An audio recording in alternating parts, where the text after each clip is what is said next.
And we are very privileged to have three resource persons. We have Fadel Hatub, we have Ruth Yambura, and we're going to also have Tuli Makama, who's going to be joining us.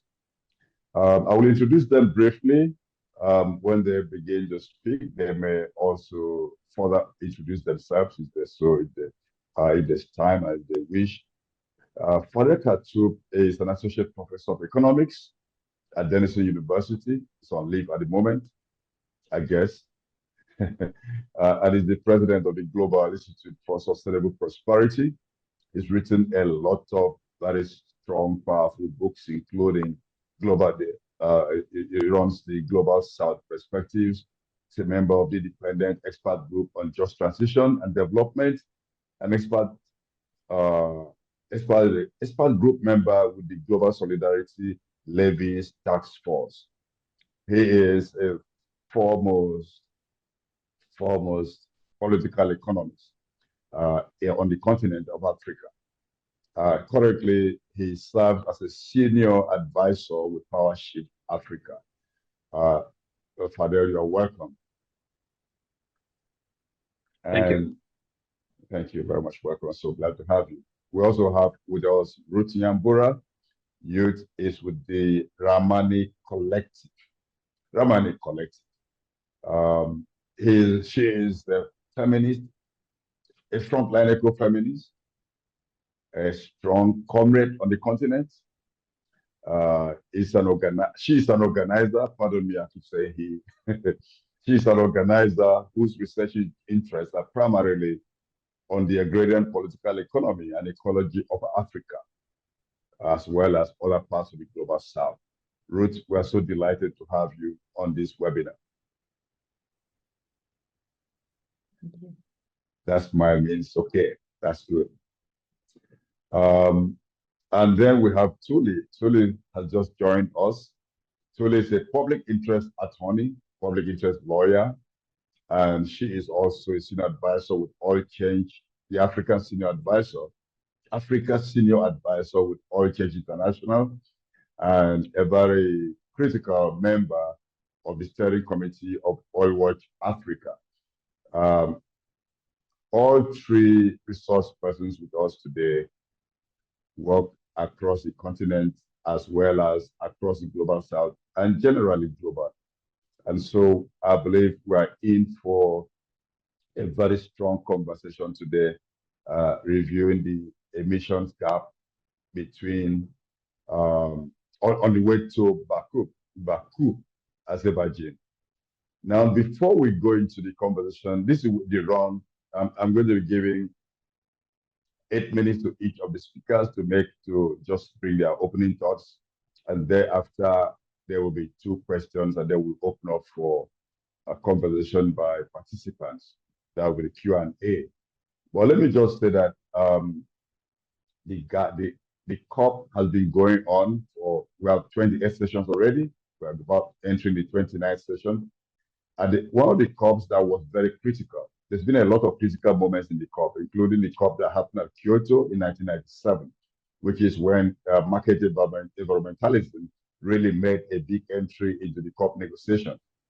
At COP15 in 2009, the voluntary emissions reduction came into play. And some nations were actually forced to sign more or less arm twisted to sign the Copenhagen Accord. It wasn't a thing that people just said, okay, we love this idea. But what the platform said, the foundation set by the Copenhagen Accord was consolidated by the Paris Agreement, which now brought the two temperature levels that has become like the mantra. 1.5 degrees, excellent, 2.5, well below 2.0 degrees Celsius as a target. And then how would this be done? The agreement was to be done by voluntary emission reduction in something called the national determined contributions, which to some of us should actually be nationally determined catastrophic.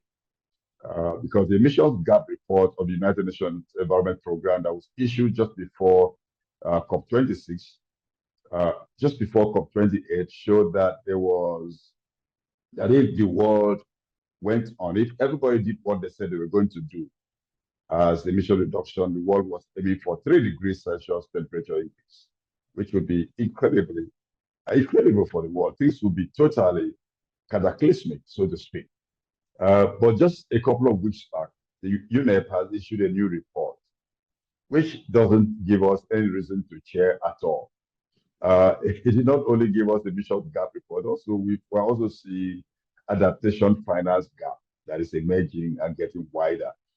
And if I one of the interesting thing about the latest report is that if the world does carry on with business as usual, we're aiming at 3.1 degrees Celsius temperature above pre-industrial level. Now that is crazy. Anybody can go on Google the emission gap report and read it. So I'm not going to just keep on going on and about it.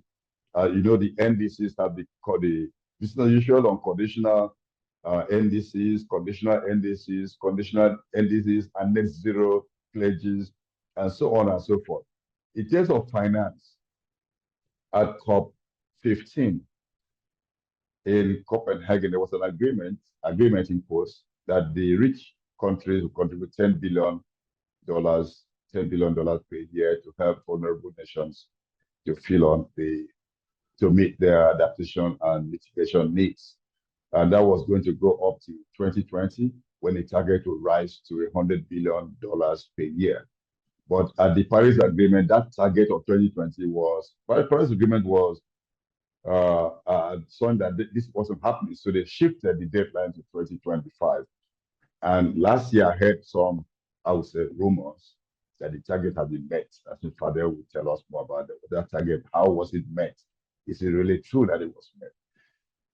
And we also heard that adaptation cost for developing countries far, far above what pledges or what promises the COP has ever made. And so we are in a situation where we must today ask our question ourselves, what is really the whole point of the COP itself? And so I'll stop there and I'll open the floor for citizens to make their initial statements. And I would like to start with Ruth Yambura. You have 8 minutes to tell us what you just think about this topic. Ruth, please go ahead.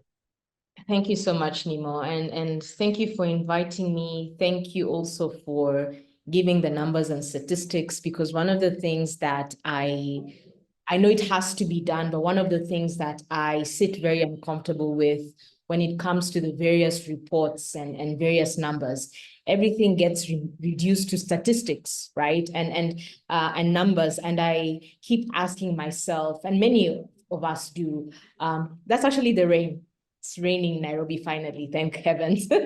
One of the things I keep asking myself is, what gets obscured when such important information is largely presented in very technical terms? One of the things we say about COP negotiations, for example, that the UNFCCC negotiations, that they are some of the most, if not the most technical negotiations within the UN multilateral system. So I sit, it's also a day that I sit very uncomfortable with, in the fact that the biggest empire, the United States of America, is going to the polls today, where basically the rest of the world is forced to wait to which side of the fascist bloc is going to be in charge of, governing us. I mean, even governing is a really fantastic term, as Julius Nyerere said many years ago, that the United States of America is a one-party state, but in its grand illusions,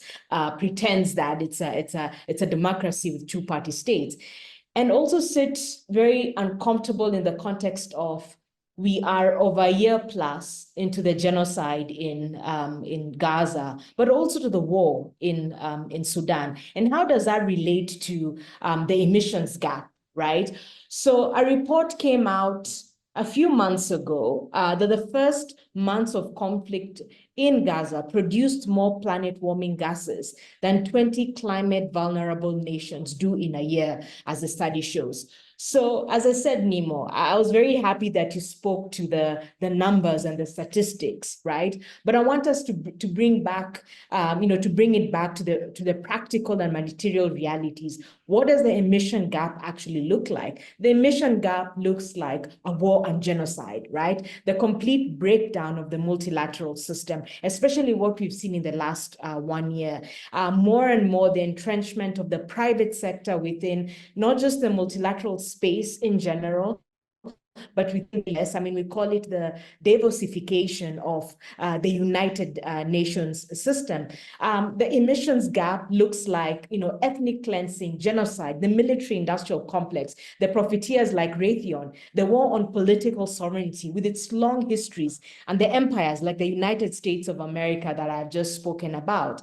Emissions gap look like the push for false solutions to the climate crisis, industrial agriculture, carbon market schemes, and specifically with their preference for their voluntary nature, geoengineering technologies. We continue to see this false solutions to the climate crisis since the Kyoto Protocol. 27 years later, the push for the same conditions and structures that created the climate crisis being pushed forward as a solution to the climate crisis. It looks like austerity 2.0 for those of us who are in Kenya and across the continent. And I remember Mozambique, with what is happening in Mozambique, a country that at one point in the last 10, 15 years was faced with one of the largest land grabs on the continent of Africa. And what was being pushed again was false solutions to the climate crisis, land grabbing, forest-related carbon market schemes, and basically the evictions of hundreds of thousands of people from their land in the notion, the idea that this is what development is, this is what climate justice is, this is what, what it means, to step into the 21st century. So in terms of austerity, this is what emissions mean for us, right? The further entrenchment of the private sector, the rolling back of the state, and we see this very, very clearly in terms of the push for the solutions across in terms of the climate crisis and the attendant crisis, right? So in conclusion for this specific part, again,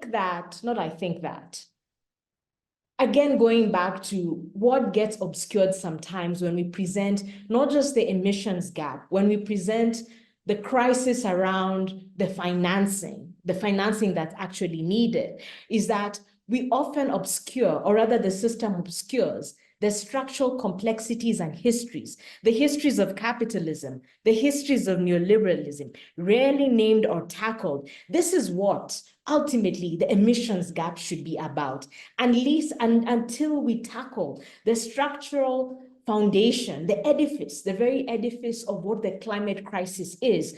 We sort of end up becoming experts in report writing and not even report interpretation, right? But very specific forms of report interpretation that lead us back to market schemes as the solution. So we need to take very seriously the political entanglements, the political economy entanglements through which the climate crisis and its attendant crises are surfaced. Otherwise, we are going to, meet here the report comes out every year just before the COP. We're going to have, Nemo is going to invite us for another webinar next year where we talk about by 2030, the experts or the scientists have said that we are going to be underwater. It's this slow violence is not about 2030. In the country that I sit in at the moment in Kenya, we had a huge devastation of floods just a few months ago. And you can see how the climate crisis intersects with inequalities, economic inequalities that already exist. It builds upon and it continues to surface already existing inequalities that are hinged upon capitalism. So this for me is one, a crisis of what is the structure itself, a crisis of political sovereignty, a crisis of a complete collapse of the multilateral system and whatever facade we had about it in terms of countries sitting as equals in this sort of neutral table. And finally, these are also development questions, which I think they'll speak more about. So I guess for me, this is how I approach the emissions gap, not just as numbers, but what is the material reality of those on the front lines of the climate crisis, but importantly also those who are resisting, because people are not just waiting to be wiped out by floods, the biblical floods, right? Or people waiting to be wiped out by war. There is resistance. And I think that if we tackle the structural underpinnings of the climate crisis and the attendant crisis, but as well as, and importantly, support the movements and the organizations fighting back, thinking about new and liberated worlds and thinking about a politics of regeneration, then this speaks really to the material realities of the people rather than just abstract numbers that are consumed by experts or those of us who are able to go to COP meetings, so that it leaves sort of like an expert elite level and it comes back to what is this about? This is about the people. Thank you.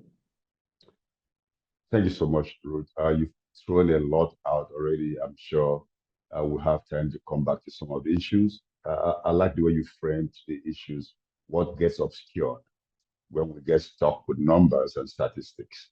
And I think this is what really happens. And I like the way you also said that emissions gap points also at genocide, at the war in Sudan, in the conflict in Sudan, the war in Gaza, and if although the truth that emissions from the military industrial complex not counted in the emissions release of many nations, they're just completely outlaws. So they're not. So the whole calculation, the statistics that we get thrown up every day are simply what they are. Just that numbers on paper, really.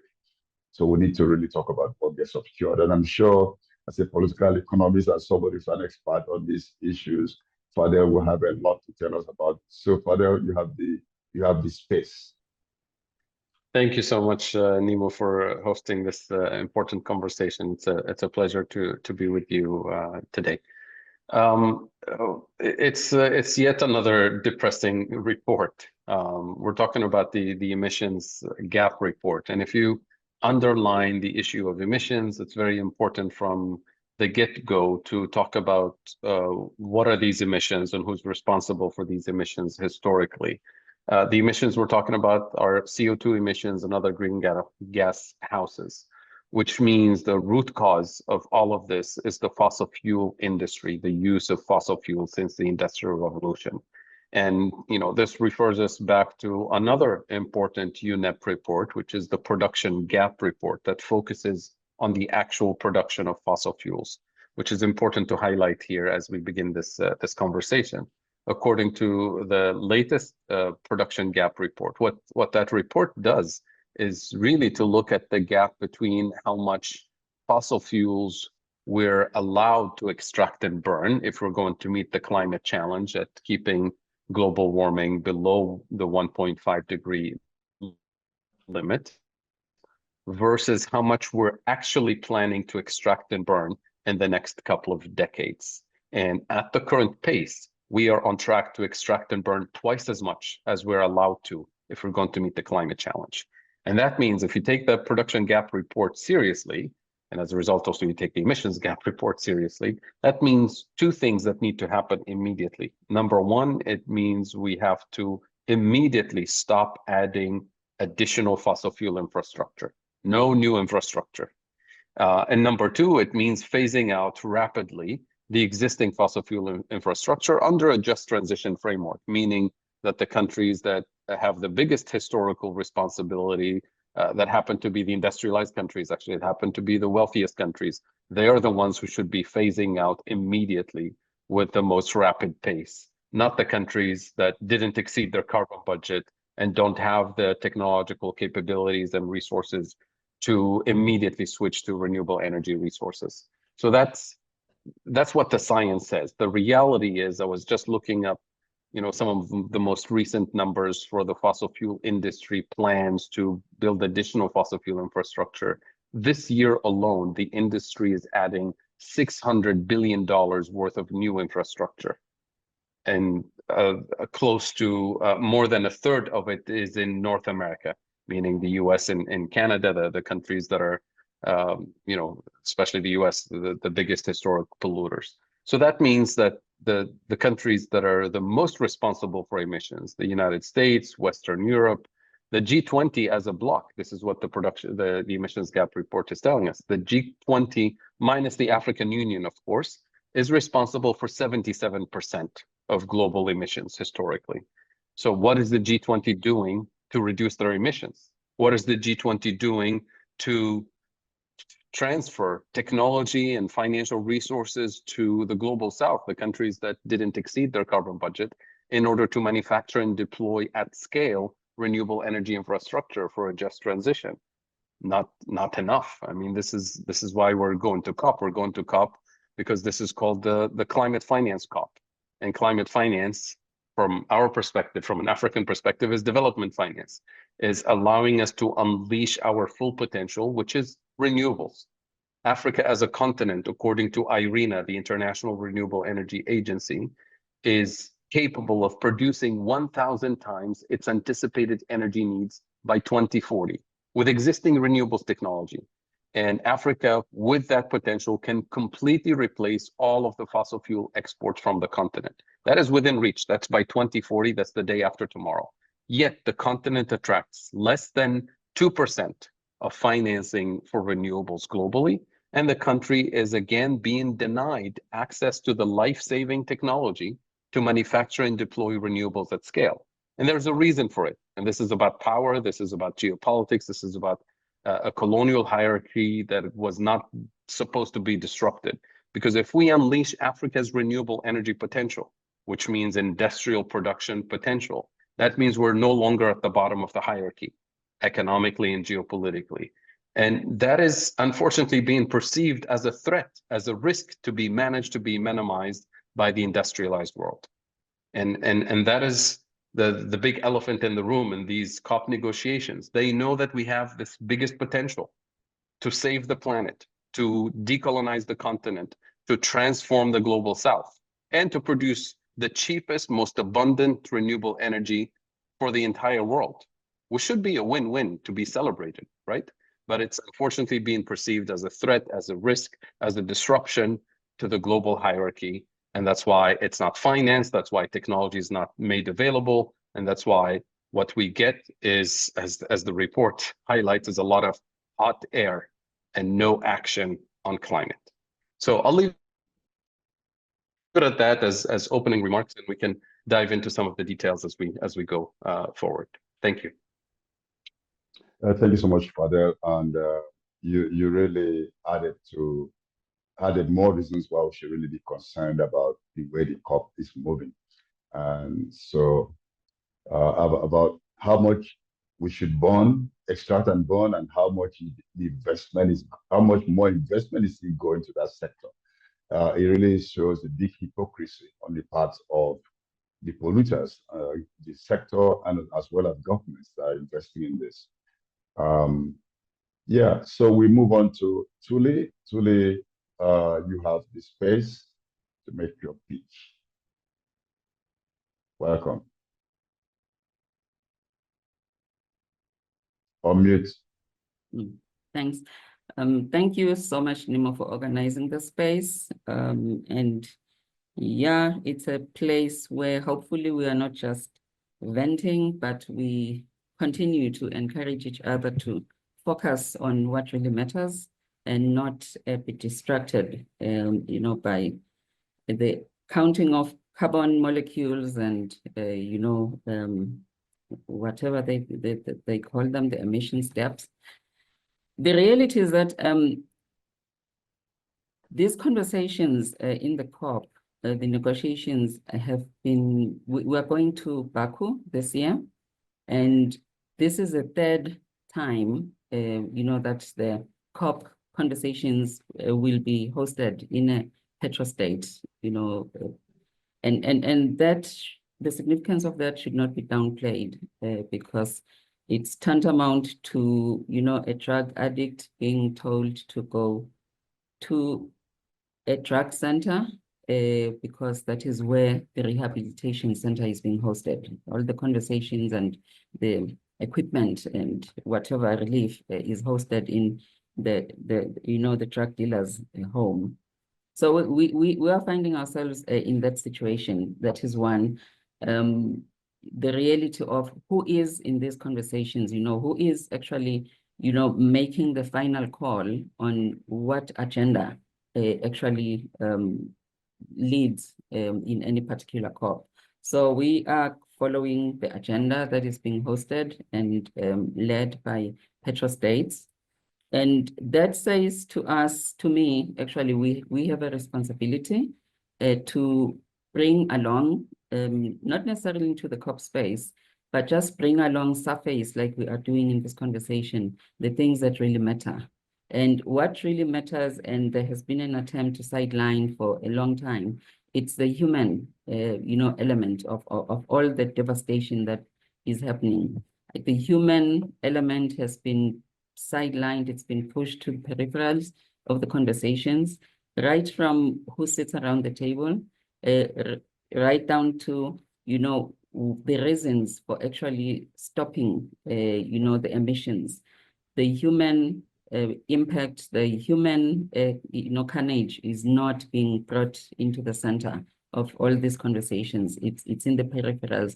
And we have a responsibility to remind ourselves that this is not just a fight about molecules in the atmosphere or the emissions that are underground or wherever else, but it is a fight about life, human life and life in all its forms in this earth. We need to make sure that this agenda is not the agenda around a destruction of life, is not isolated, because that just, it affects our efficiency, and it also stretches our resources quite some. So we need to focus. That is my main message around this COP. We need to focus on what really matters. Whilst the COP and the COPs and global, northern governments are focusing on how to keep the fossil fuel industry alive, we should focus on how to keep they are focusing on how to keep the fossil fuel industry alive, and they are also focusing on how they can invest in more extraction and more pipelines. We too should be investing and focusing on building the pipelines of resistance to counter, what is coming out of the spaces, and that is not helping us to improve the lives of, the common, improve the lives that we live in our communities. So this calls for us to really, not get bogged down in counting molecules, diplomacy, being diplomatic enough, because that's the other challenge. In these spaces, you cannot just go and say how painful, it's hurting, or how much damage is being, visited on you by the industry and the relentless extraction by industry. You are told that you can only communicate that in a particular language. There is actually a whole, a movement around diplomacy. So you can't just say, look, you're sitting on my head and you are, I cannot breathe, I cannot move, it hurts. You have to find, language to actually, make it, polite and land softly on the person that is sitting on your head. So, and those are the realities that we need to start dealing with. We cannot hope to go into the spaces that have rules that are not set by us, language that doesn't describe the reality of, the damage that is happening, and still hope that that is where we are going to find solutions for all that is, that we are, the disasters that we are experiencing, especially the climate disaster. So whilst industry is building the pipelines of extraction that are creating poverty, we should, invest all we have in the pipelines of resistance. We should not be fooled into, following language that is proper and, falling into certain narratives. We should focus on dealing with the realities of how, there needs to be a transformation. There is a lot of talk about transition, and yes, we need a transition, but that transition should be leading us to a transformation that is, breaking the yokes of colonialism, a transformation that totally uproots, the historical barriers to our economic development, economic liberation, actually. So it is upon us, and it's a responsibility that I think we all feel heavily, that we should continuously talk about how this is about survival, this is about life, and too many sacrifices have already been made at the altar of profits, and it's about time we bring this back to what it really is about, a sustainable life on earth for all of us, for people, not just for industry and companies and all them outliers in that whole complex. It is about life. So we need to make sure that we are bringing that into the center of the conversation. I know it's a difficult one practically, because there are so many roadblocks, hoops that you have to jump over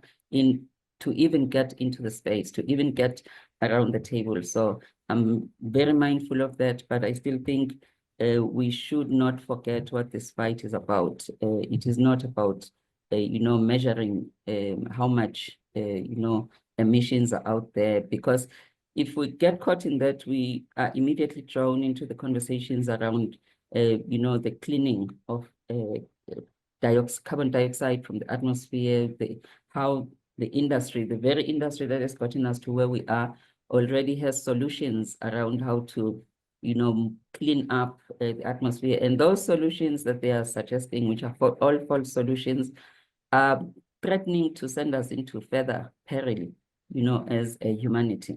So that is how I am approaching the conversation today, about reminding ourselves that there are important critical issues and elements that we should not move away from: the human element, the life element. Thank you so much, Tuli. You've really brought us to a nice point for us to continue with our conversation. You emphasize that we should focus on what matters. And Ruth had mentioned about the statistics obscure certain things, and we have to uncover those things that are obscured even by the negotiations. And of course, I've taken down this point about the polluters are building pipelines of extraction, and we should be engaged in building pipelines of resistance to resist what the COP does and all those. And I think this also points at what was recently held in Senegal, the counter COP by the African Climate Justice Collective. We need to have much more of this kind of conversations at community levels, at national levels.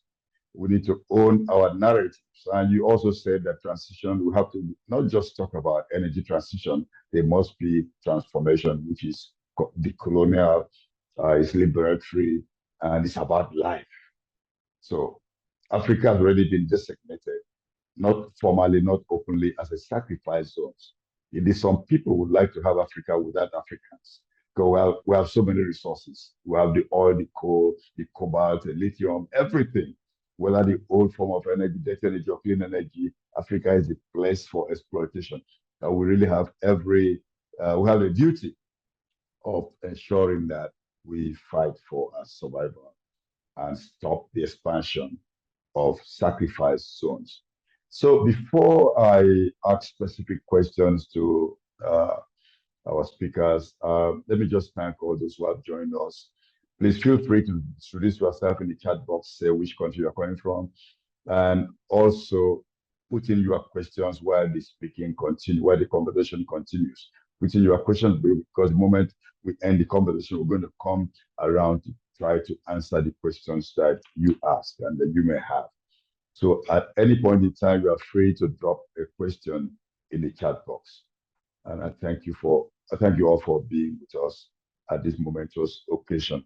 So I'm going to come back to you, Ruth. You had said a whole lot of things about the things that get obscured when we are trapped in discussions about statistics, where critical issues are reduced to numbers, and the things that really affect us are not being discussed. So now, I know some of the things that you would have a lot of issues that you share with us about what is being hidden in terms of what is the feminist explanation about what the COP is, how the colonial is the COP a colonial enterprise, or is it something, there's space there for to decolonize the whole conversations?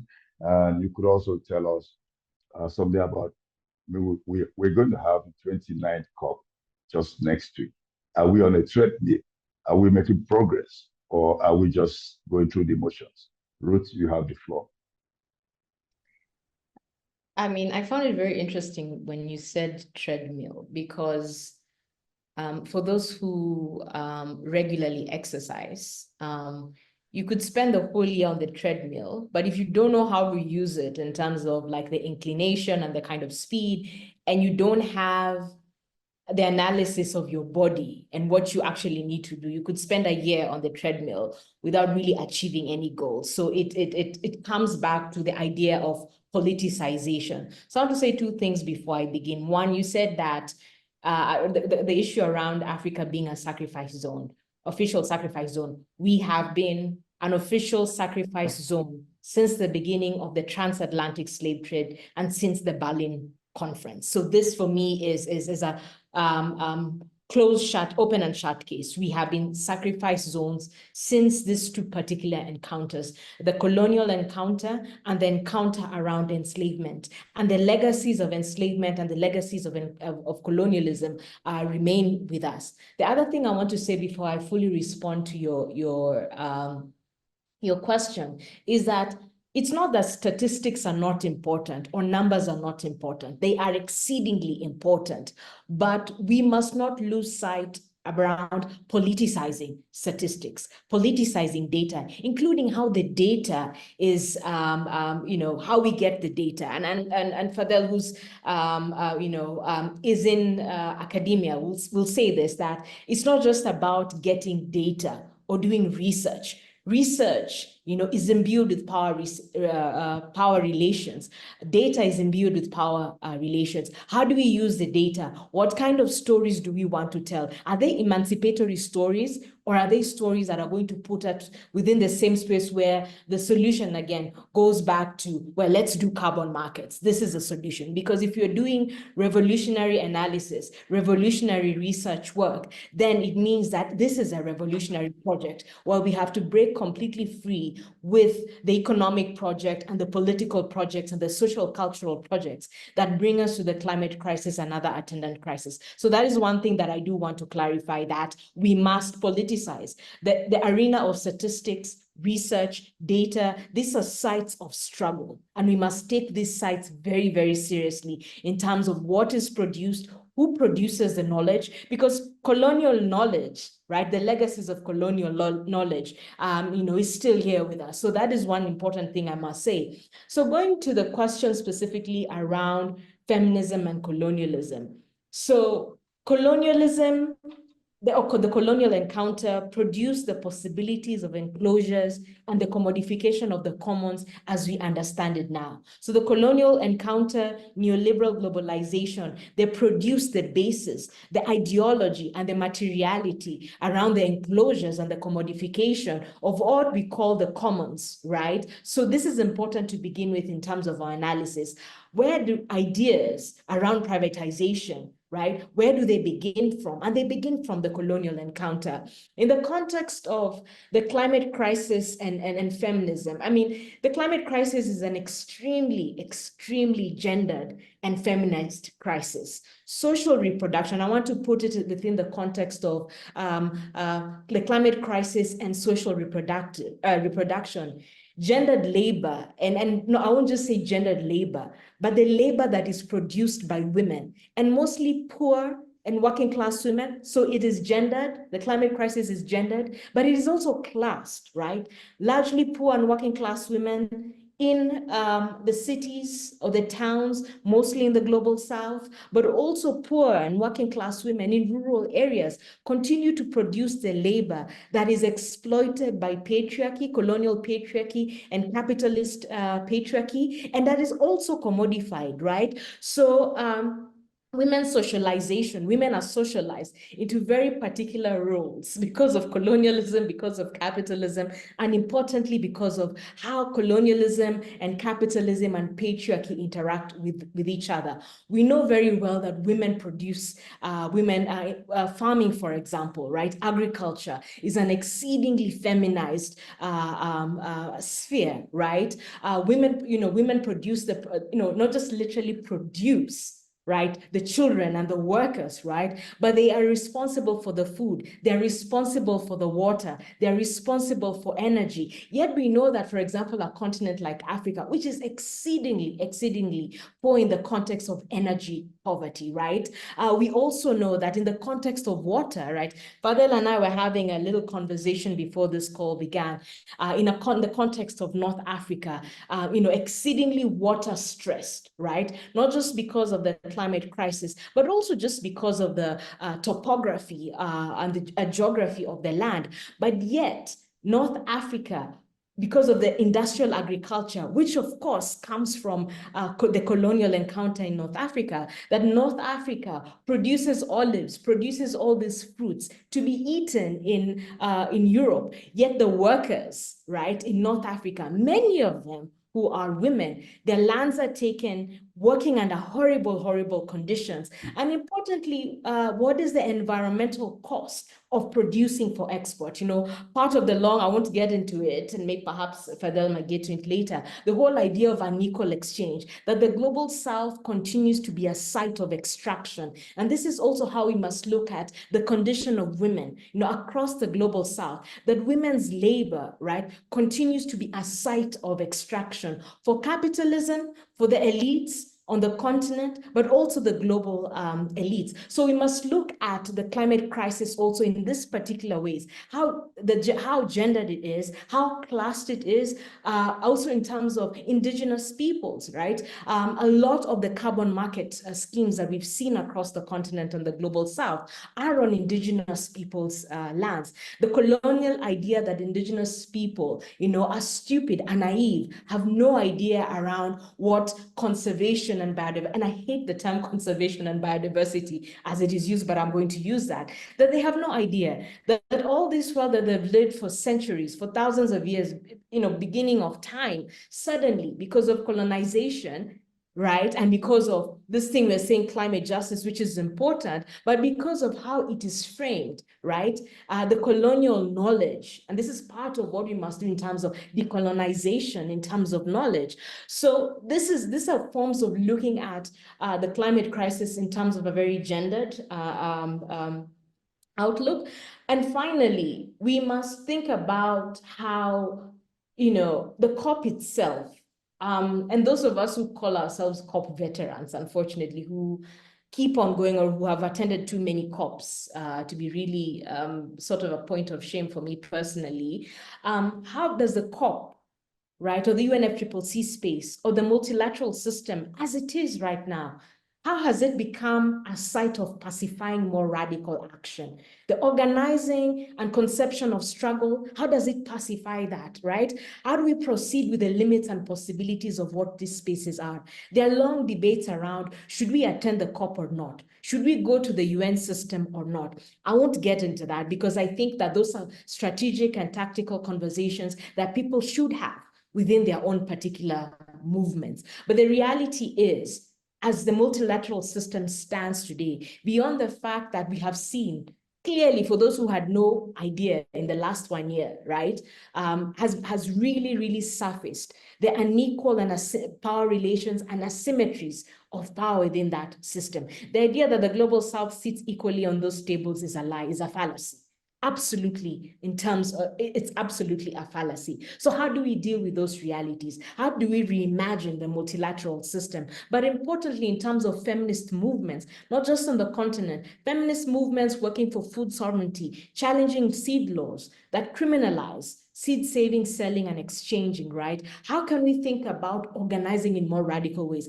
I think one of the worst things about the multilateral space, and as well as COP space, is that we basically, the people of the world and those on the front lines, take leadership from these spaces. That's not how it should be. It should be the movements from where the multilateral system takes its leadership from. The very fact that a small elite has sits and decides that this is a pathway. And I do understand how systems work in terms of, like, you can't have 10 billion people sitting in terms of a negotiating space. So when I talk about leadership, I'm talking about the moral leadership, the ethical leadership, but importantly, the possibilities of resistance. And they must be anti-capitalist, they must be feminist, because there's no climate justice, there's no solving of the climate crisis without really going back, as I said at the very beginning, back to the roots, as Amilcar Cabral said. We must go back, return to the source, return to the roots of the crisis, the colonial crisis, the capitalist crisis, the neoliberal crisis, the patriarchal crisis, and so on and so forth. We must return to this form of analysis and theorizing, and we must take lead. Our movements, our tactical work, our strategic work must, be anchored within a framework of destroying and dismantling these structural forms of exploitation and building new and liberated worlds. Thank you so much, Ruth. You've brought a lot more issues for us to chew on, and I believe that participants are taking notes, and please do send your questions in the chat box. I'm coming to you, Fadel, and I want to just extend something that Ruth said. In the context of the fact that the world is glued at the election in the United States today, and see, open up the channel, see, today's election day. I mean, it's election day. Where is this? Just one country somewhere in the world, and the whole world is so flawed by it. I remember the COP that we had in Marrakesh, that the election result was announced during that it just dampened everything at the COP. But now Ruth has said that the multilateral system, and she said the truth. The multilateral system is not an equal, it's a very unequal space. And in fact, if anybody says, as she said, if anybody says that there's equality there, it's a big time fallacy. We've seen just one person raising a hand, scuttling what the whole world said. When I say one person and one country, lift up a finger, and that just vetoes everything. So do you think that we are running? I've heard you speak about the issue of unipolarity in the world today, but do you think that the COP itself has become a trap when it comes to tackling global warming? Yes, I mean, it's clear that the UNFCCC system is not a democratic space. It's not a balanced space. It's a reflection of the global economic and geopolitical power structures, and it's helpful to remind ourselves because Ruth talked quite a bit about the colonial crisis that we're still trying to undo. It's very important to remind ourselves what the colonial role that was imposed on us in Africa, what that role is. Since colonial times, we're supposed to be the place for cheap raw materials for the industrialized world. We still play that role today. Since colonial times, we were assigned the role as the consumers of industrial output and technologies from the industrialized world. We still play that role today. And most importantly, since colonial times to this day, we're the place where obsolete technologies, assembly line manufacturing that is no longer needed in the global north is outsourced to us under the label of development and cooperation and job creation, but effectively it's designed to lock us at the bottom of the global value chain, at the bottom of the hierarchy. So we still play the same colonial roles that were imposed on us. And of course, I don't need to remind everybody here that colonial structures were not designed for justice. They were not designed for democracy. They were not designed for human rights. They were not designed for development or for SDGs or for any of the things that we're fighting for. So why are we today expecting the same colonial design to produce a just transition for us, to produce human rights or development or prosperity. It's by design impossible to create and achieve these goals, which means when we look at the entire multilateral architecture that was not designed by us, not designed for us, we have to ask ourselves, why do we expect a multilateral global governance system that is governed by colonial institutions, including the United Nations, by the way? The United Nations was not created by the 190 some countries that are member states today. It was created by the powerful five that emerged out of World War II. And then they invited everybody else and coerced everybody else to join the club based on rules that they've already established, right? And we call that the UN system. And of course, all the little children of the UN that emerged out of it reflect that power structure. You know, you still have the General Assembly, one country, one vote, where we can have a voice, but it's non-binding resolutions, right? The UNFCCC system, yes, we come to consensus at the end, but it's non-binding agreements. That's why we're going to the 29th COP this year to talk about the same thing, to demand the same structural transformation. And that's why we always say in this context that we cannot decarbonize a system that hasn't been structurally and economically decolonized yet.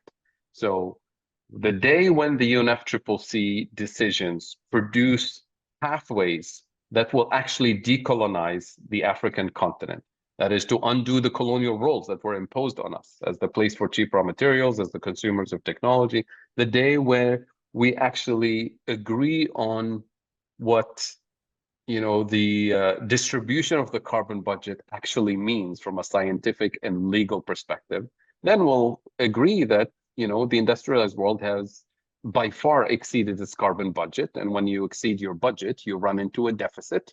And when you accumulate a deficit after deficit for decades, we call that a debt.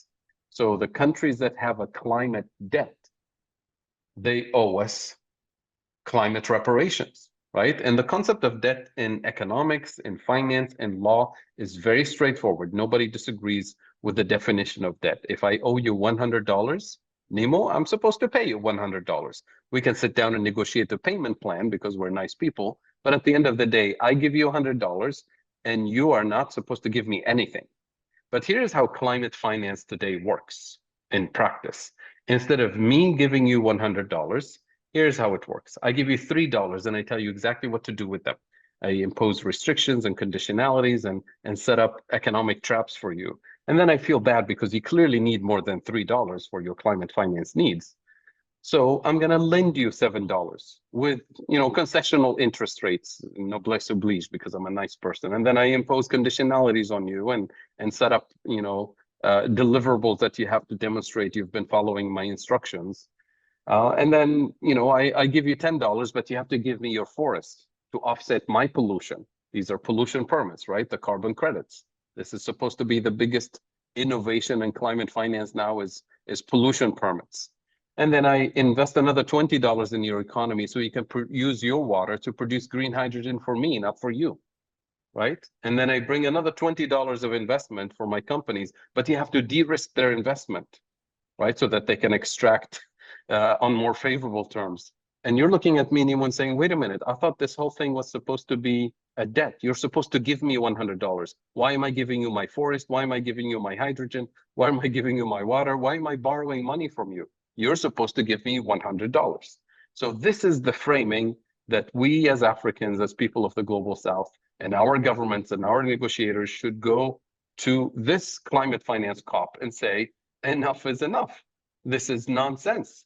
You owe us climate reparations. And we do have the numbers. We have the legal, moral, economic arguments to demonstrate that we are owed climate reparations, not climate finance, loans, and entrapment.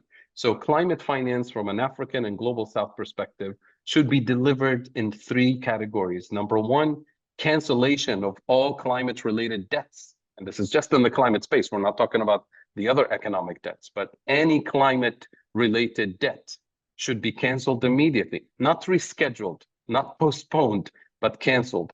Number 2, climate finance should be grants, not loans, unconditional. and channeled towards economic transformation that will decolonize the African continent by investing in food sovereignty, agroecology, renewable energy sovereignty, real industrialization to allow us to escape the bottom of the value chain. And number three, transfer of life-saving technology. We're not talking about all technologies, the technology to manufacture and deploy renewables, to use our own resources to manufacture renewables, manufacture and deploy clean transportation infrastructure, public transportation, to build the logistics of development and prosperity and to interconnect our cities and our continent. And number three, to manufacture and deploy clean cooking infrastructure for the 950 million people on the continent who are inhaling toxic fumes every day. Of course, mostly women and children. This is what climate finance should look like. It should not be debt traps. It should not be dangerous distractions and false solutions of the kind that we're constantly being served. And here I'll just close by using the words of the Reverend Dr. Martin Luther King Jr., since we're talking about the US elections today. In the context of his struggle in the civil rights movement, he said, "I have no time for the tranquilizing drugs of gradualism, incrementalism, false solutions, dangerous distractions." And this is what we're being served. Tranquilizing drugs, one COP after the other, and no action and no transformation. And what we're saying here is enough is enough. Thank you. Thank you so much, Father. And I mean, you really let it out. We are being dropped into thinking that there's any sense in the kind of system that is being run, the same colonial system that was never meant to deliver justice, to deliver development, whatever that means, and all that. This makes me, truly, this brings us to the issue. We're talking about how to escape from this trap.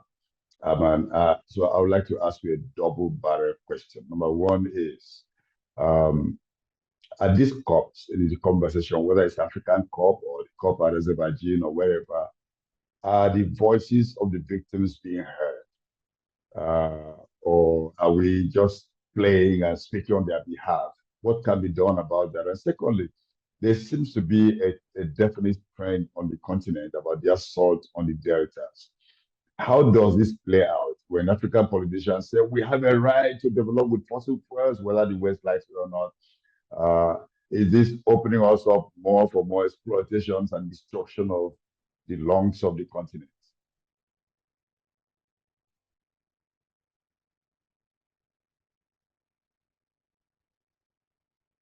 Yeah, this COP and all the other COPs actually are not places where you can look for equal representation or even a hope to participate as an equal. And this is not just for civil society or communities. It is the same for our governments as well. Because the reality is that even when our governments know what the national development priorities are, they still have to go and listen, to what the priorities of the global north for their own economic development are.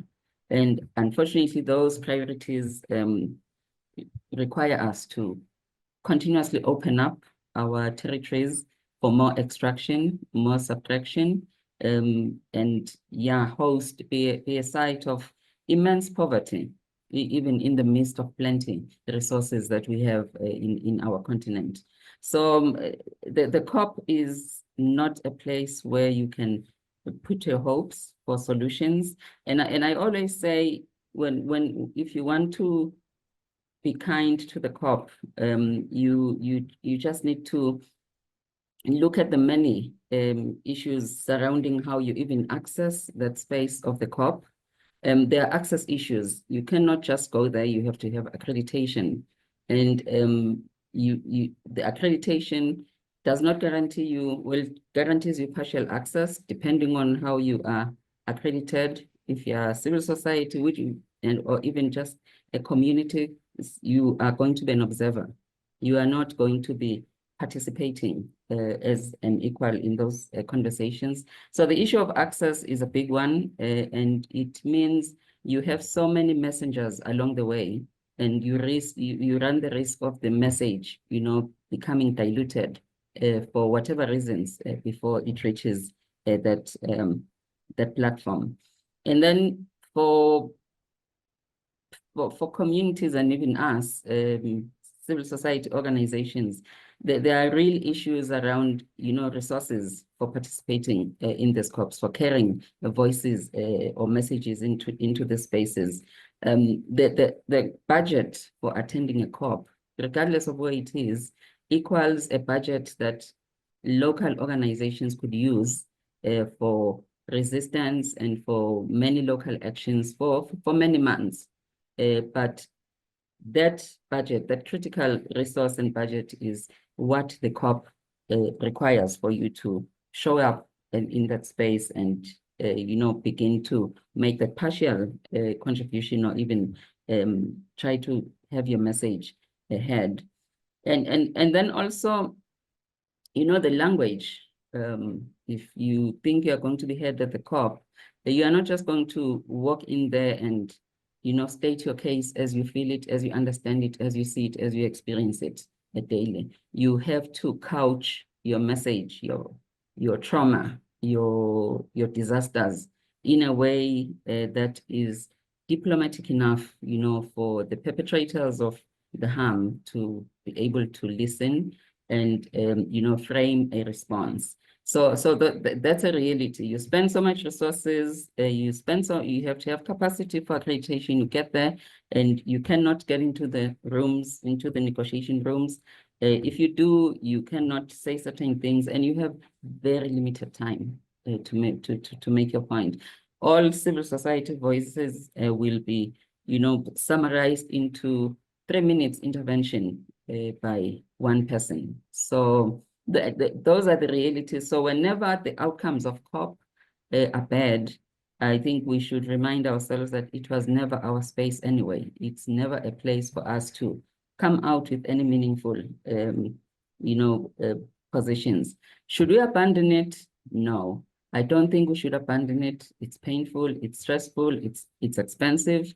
But if we do not abandon it, unfortunately, the polluters and their enablers will still go ahead and have the conversations on our behalf and, come up with resolutions on our behalf. So being there, small as it is a disruption.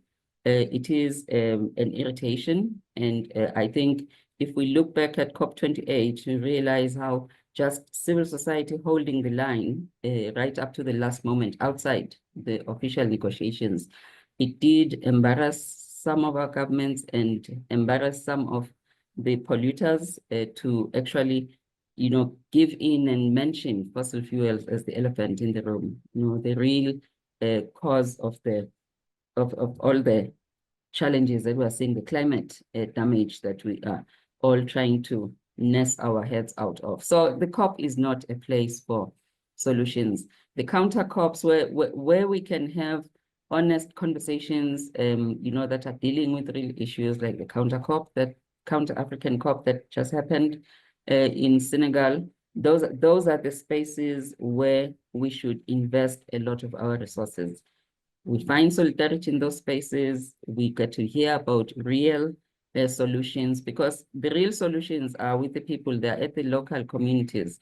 Whenever there is a disaster and, scientists are sitting down to study how to respond, communities the next day get up and they adapt. So there's a lot of science knowledge that goes into that is completely disregarded by, the science, I'm not sure how to call it, but by the science that comes out of, universities and all those spaces. So whilst the talk is mainly around,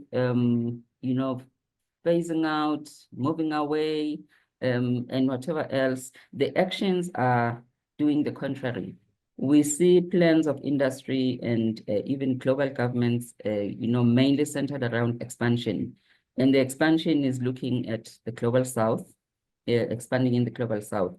And that expansion has become more desperate after the Ukraine war broke out. We saw European governments being desperate for alternative sources of energy for their economies, not for ours. So Africa is continuously being asked to open up so that extraction can happen for resources to be used to sustain life, a better life in the global north and not in the continent.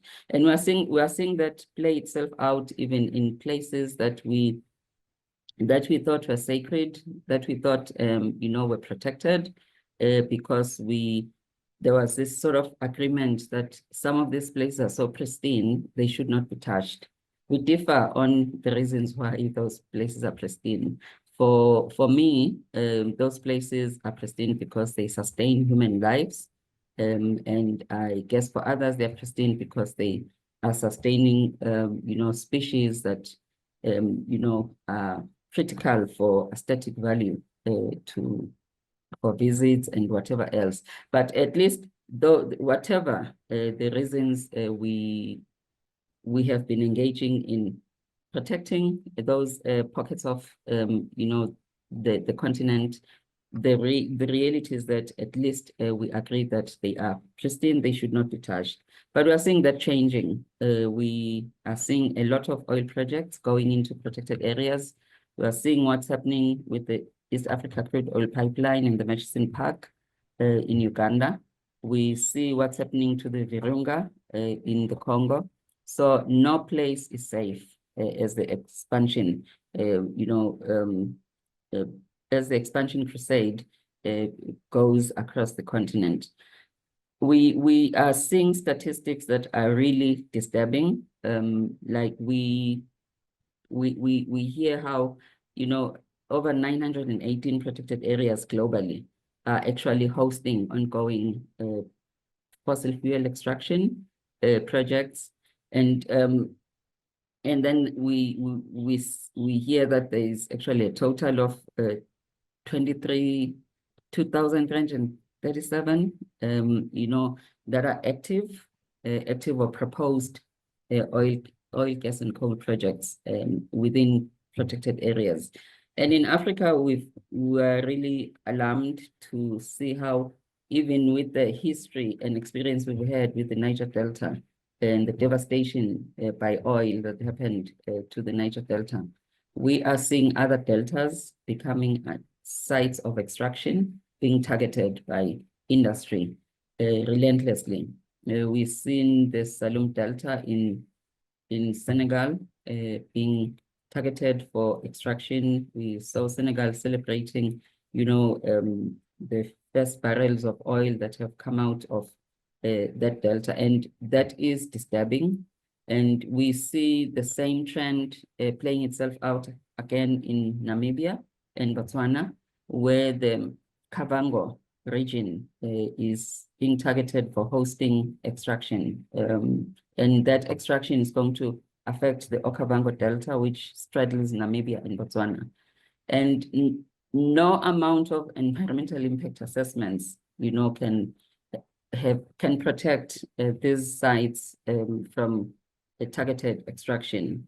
So when it comes to expansion by the industry, all the science, the figures that we are given in the spaces like the COP and other places become meaningless, because if the figures and science meant anything, then surely there would be some restraint when we hear that these projects that are targeting protected areas, they are going to be extracting over 50.8 gigatons of carbon emissions.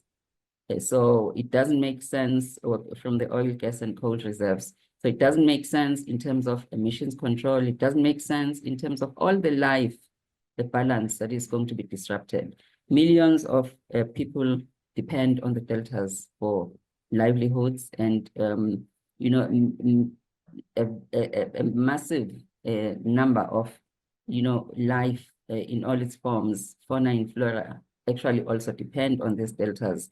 But all that becomes meaningless in the face of extraction by the fossil fuel industry. Whatever the industry wants, the industry gets. Why? Because even at the COP, as you look through those delegations that will be sitting around the table, especially from the global north, in those delegates include, they include officials, they include, officials, they include executives from the fossil fuel industry. So if we rely on that system, we are outnumbered. We and our governments are outnumbered. So we'll continue being losers, which is why the solutions are, us resisting, inside and outside those spaces, and making sure that we are continuously bringing back to the nerve center the impact on humanity that these activities for profit are having. Thank you so much. I wish we could go on and on and on, but we have to round up in about 12 minutes, 12 precious minutes left. And I think there's few questions in the chat box. It's already a comment.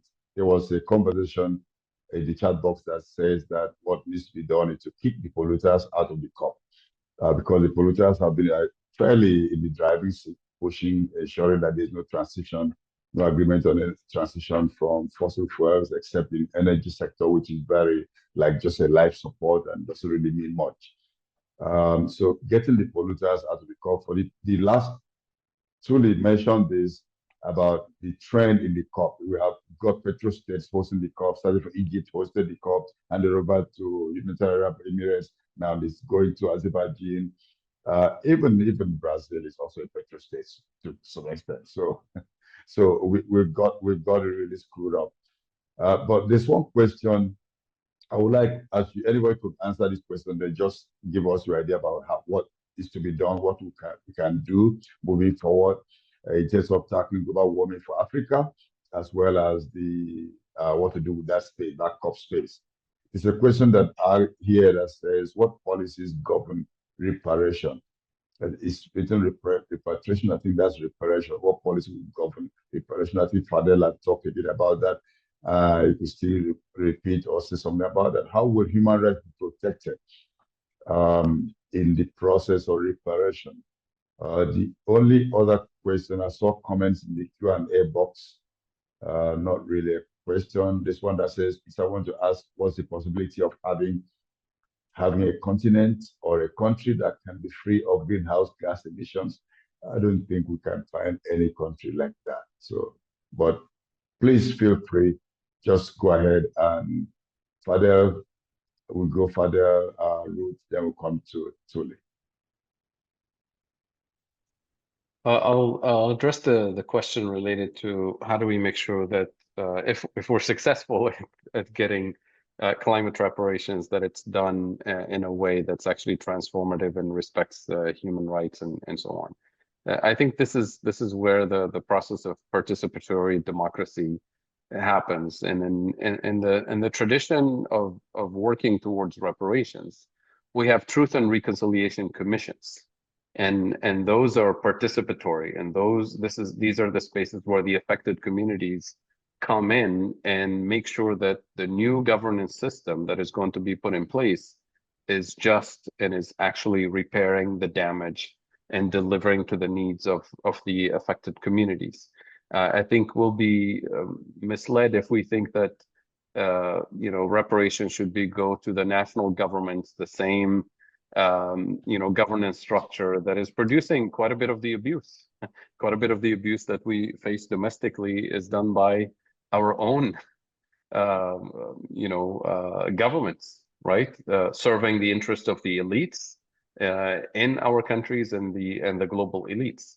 So that governance structure doesn't actually serve us. So we also do talk about decolonizing governance, because we have to recognize that day one after independence in all of our countries, the newly installed governments with the native citizens, right, who are governing, on day one, they started using the exact same colonial economic structures. On day one, they didn't build an economy and a society from scratch. They used the same governance structure, which was colonial. And colonial governance structures were hierarchical, non-democratic, abusive, and violent.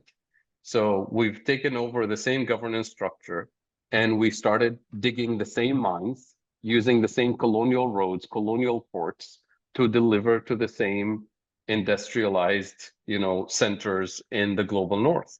So our own governance is still colonial and needs to be decolonized. So why do we expect, if we're successful at getting reparations, that governance structure is going to deliver justice?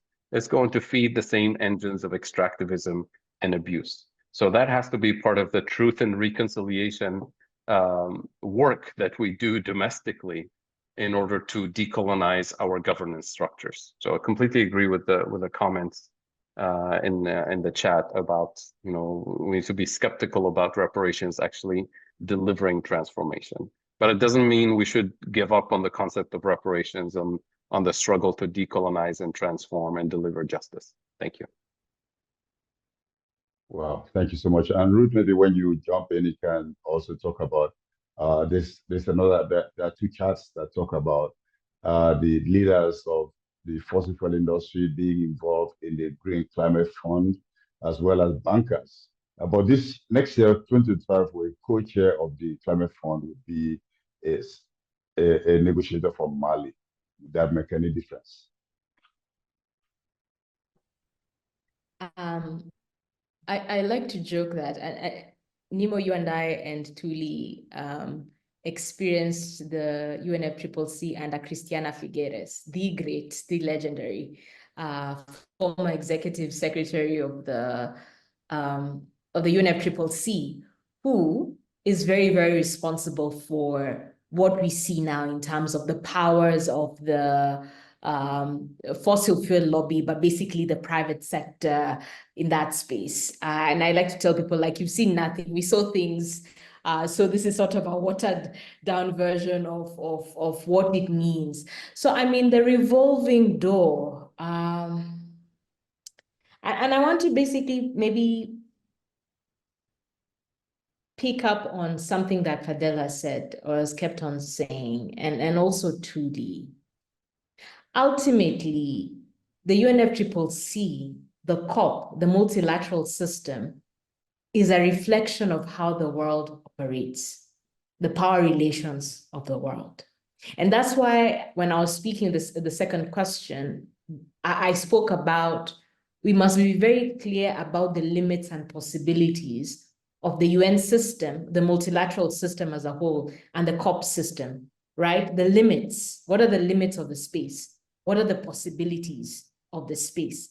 And ultimately, the limits and possibilities of the COP or the multilateral space to be transformative.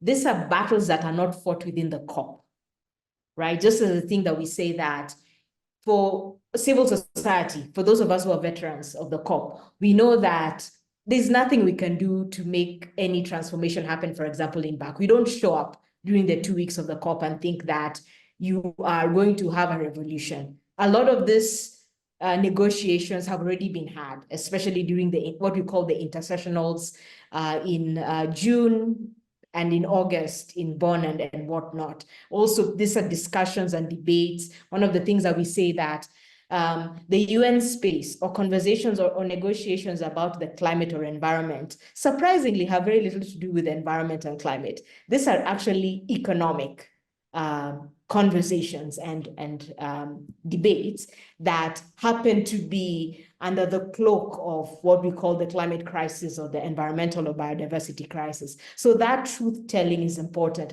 being very, very clear with how the space looks like, the power relations at play. So ultimately, whatever you can get at the COP, whatever you can, for those of us who go to CSW, which is gender negotiations that happens in March in New York, or the CBD, which has just ended in Colombia. Ultimately, whatever good thing we can get, or however terrible the outcome of those negotiations are a reflection of the power play outside in the real world. And there's so much I can say about, from the executive secretaries of the UNFCCC, we've had such shameful characters who have been so openly biased towards not just the fossil fuel industry, but toward expanding and extending the idea of capitalism as a solution to the climate crisis. So there's so much we can say about that. But ultimately, how are we organizing? And I like to say that the state of organizing globally is actually very, very poor. And I say this with a very, very heavy heart. When I think about hearing, for example, and Nemo, you'll allow me 2 minutes more. 2 weeks ago, we woke up to read that 130 women in Sudan had chosen to commit mass suicide, right? They'd chosen to commit mass suicide because they know what happens when the RSF or the military comes. They're going to be raped and they're going to be murdered in very brutal ways, or they're going to be forced into some form of slavery in the form of domestic work, but of obviously sexual slavery. So they chose to commit suicide. And for me, this is a very heavy thing because I've read the resistance strategies of those who were enslaved during the transatlantic slave trade. And part of this, right, choosing to die in the water, choosing to jump overboard than be taken as enslaved people. The fact that in 2024, that Black women who look like me, African women, this is what they're forced to do. I live in Kenya, not far from Sudan, that we have not been able to organize and mobilize on this continent to stop the war and the ethnic cleansing in Sudan. That we watch as fathers and mothers in Gaza carry the remains of what is left of their children in paper bags 13 months later, and we have not been able to stop that genocide. We have not been able to stop the decades of plunder and genocide in the Democratic Republic of Congo. We have not been able to stop the plunder of the Niger Delta, right? That this continent looks the way it looks, right? That people can steal elections in Mozambique and cause absolute chaos and death and murder. That says something, not just about the power, but about the status of our ability to organize.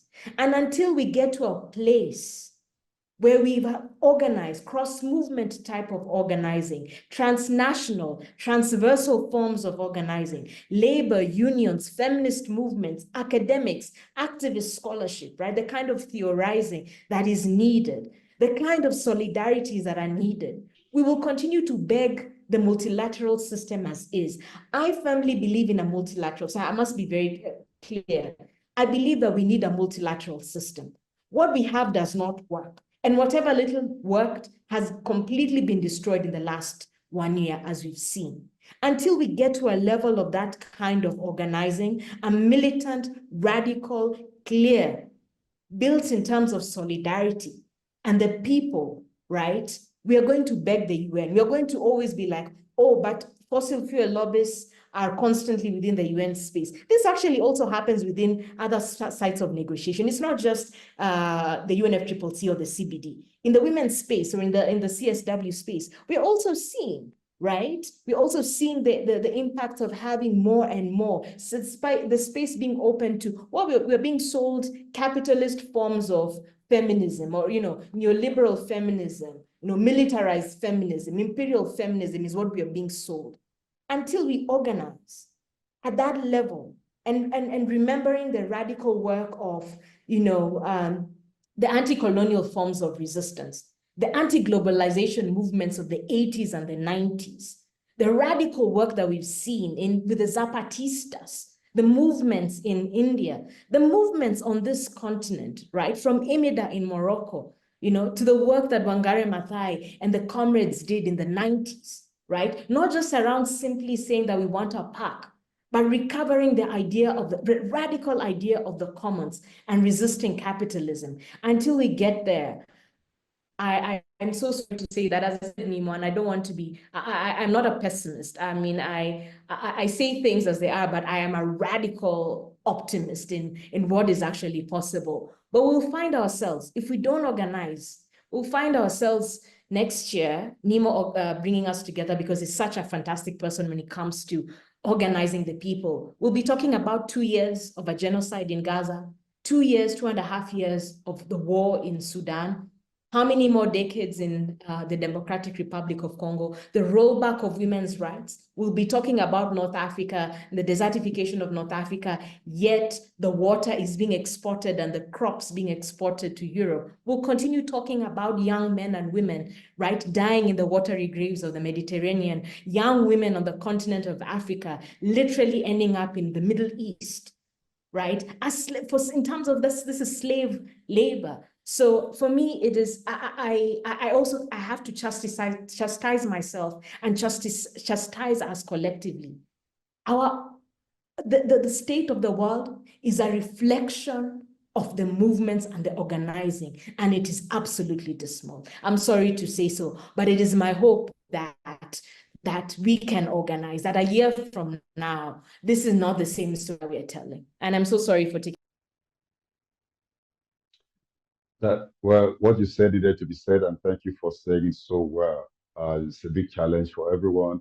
And Tuli, you have the floor.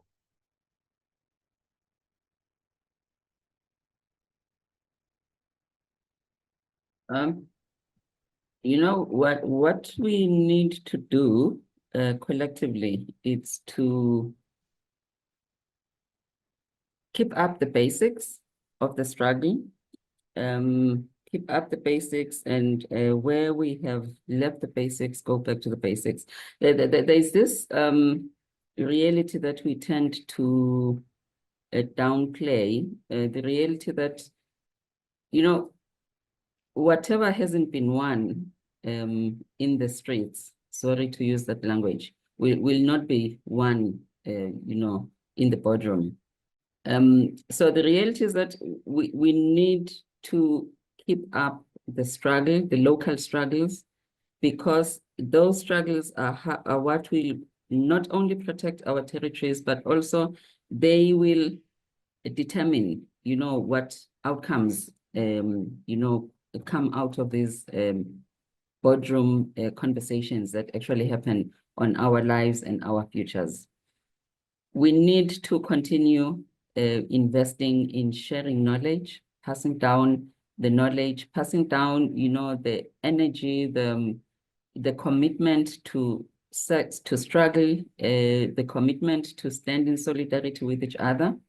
We need to continuously connect, you know, the struggles that are happening across the continent, across the world.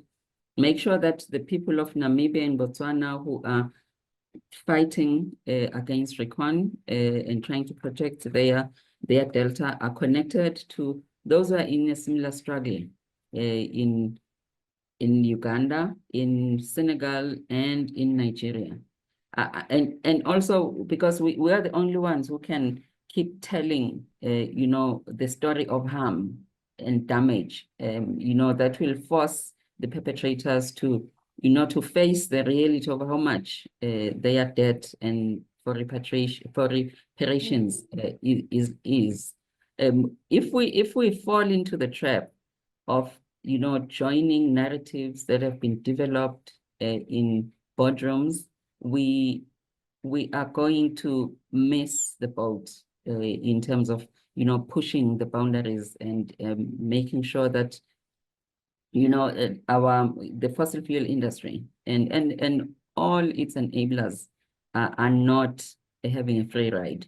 So for me, really, it's about going back to basics, upholding the basics, organizing. Oh, the resistance needs to have a solid, sustainable infrastructure throughout the continent.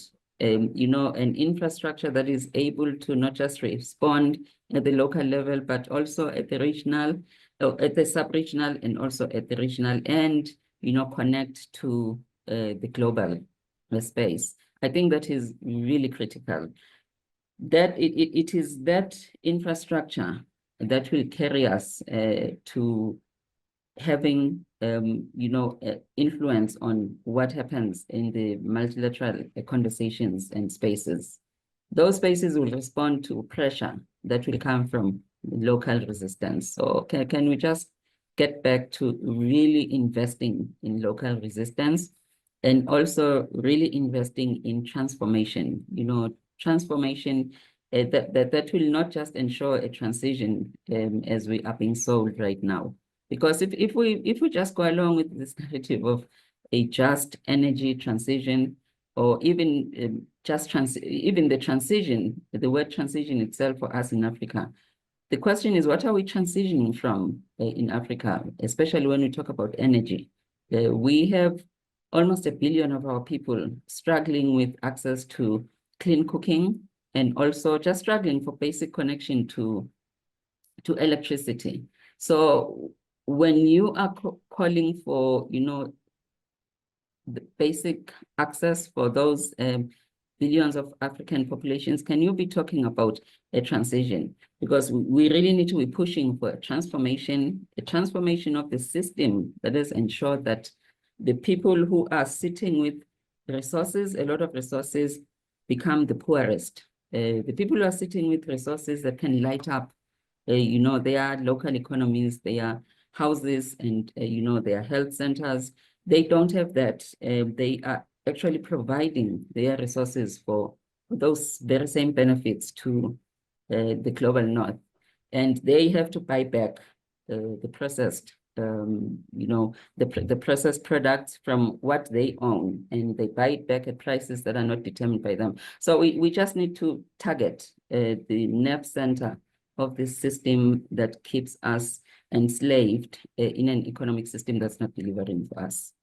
Whether we find it at COP or we find it at CBD or any other multilateral space, we confront it with the same tenacity and the same energy, which is a united approach, carrying the voices from the local level, so that whatever decisions come from those spaces, if they are not compatible to what the local context requires, they will not be. They'll find no space for being effected or implemented. So local resistance cannot be downplayed, cannot be overemphasized. We need to just keep working at it. Thank you so very much. And now, unfortunately, we're coming to the close of this webinar. It's been very, very informative, very challenging. We could end on a positive note, of course. I think resistance is positive. And so everyone has emphasized the fact that we need to have we need to plan, we need to study, expose the ills. We have to kind of expose the fact and continue to expose the fact that the multilateral system is not equitable at the moment, and the justice cannot really easily come from that kind of system. That we need to decolonize, we need to connect with each other. And I like what Tuli said, that resistance needs a solid infrastructure across the continent, connecting the resistance and with a common, at least a certain basic level of common understanding of what we are challenging and what we must change. And so it's my pleasure to have piloted this conversation. And I say thank you to Fadel, who squeezed time out of his very, very, very busy schedule. You're traveling in a few moments, so thank you so much for squeezing this time. Fadel is a political economist. He's based everywhere in the world, sometimes in Tunisia, and he works with PowerShift. He's an advisor senior advisor with PowerShift Africa in Nairobi. Ruth Nyambura, thanks a lot. It's such a pleasure to be able to have you for this space at this time. And thanks for your contributions. Ruth is an ecofeminist, very radical ecofeminist with the Ramani Collective. We need to talk more about that off the webinar. And of course, Tuli has been in the trenches for ages. She is a public interest attorney, works with Oil Change International, and also one of the pilots in Oil Watch International. I want to thank you very much for being a part of this panel, and I thank all the participants for joining us. We're going to have YouTube as well as on other social media platforms, and there will be clips of it that you can easily use for your own campaign and for study. I believe what we've learned today is very, very consequential, and we're going to use it. Going to the COP and coming back from the COP and going forward after that. Thank you so much, and have a lovely, lovely remains of the day. Bye-bye. Thank you so much, everyone. Bye-bye. Thanks. Bye. Thank you. Bye-bye. Thanks, everyone. Bye. Good night.